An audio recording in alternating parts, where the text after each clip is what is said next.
दिखाई नहीं देता। वो गांव वापस आ जाता है जहां तूफान की वजह से सब कुछ तहस महस हो चुका होता है। आखिर ये तूफान आया कैसे? ना ऐसा कोई मौसम था और ना ही हमने होली का त्योहार मनाने की बात की थी। सरपंच की बात पर कोई रिएक्शन दिए बिना मनोज चुपचाप अपने घर चला जाता है। इस तरह देखते ही देखते होली का दिन भी आ जाता है और मनोज रंग लेकर गांव में निकल जाता है, लेकिन गांव पूरी तरह खाली होता है। अरे त्योहार का दिन है, धूमधाम की जगह मातम क्यों मनाया हुआ है? मनोज की आवाज सुन सब अपने घर की खिड़कियां खोल के घर के अंदर से ही उसे वापस जाने के लिए कहने लगते हैं, पर वो किसी की नहीं सुनता। तुझे पहले भी समझाया था, अगर होली खेलने की कोशिश भी की तो अच्छा नहीं होगा। अरे बात मान लो बेटा, तुम्हें सच नहीं पता। मुझे सब पता है। सालों पहले इस राजा ने एक अंधविश्वास फैलाया और आप लोग आज तक उसे मानते आ रहे हो।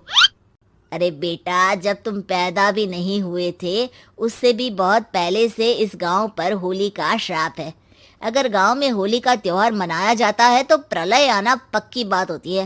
राजा भूषण इस सब में नहीं मानते थे और त्योहार मनाने लगे, जिसके चलते होली वाले ही दिन पहले उनके बेटे की और फिर उनकी मृत्यु हो गई।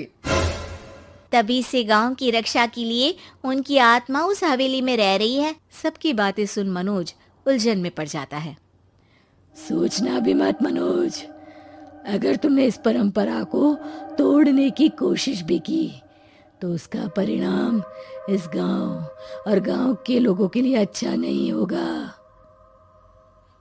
मुझे भी यकीन नहीं हो रहा कि आप लोग एक बेतुकी बात को मानकर सालों से रंगों के त्योहार को मातम की तरह मनाते आ रहे हो। मनोज किसी की कोई बात ना मानते हुए पूरे गांव में रंग बिखेर देता है, जिसके तुरंत बाद वहां तूफान के साथ बिजलियां गरजने लगती है। अचानक मौसम में ऐसा बदलाव देख जहां मनोज कंफ्यूजन में आ जाता है, वहीं गांव वाले डर से सहम जाते हैं।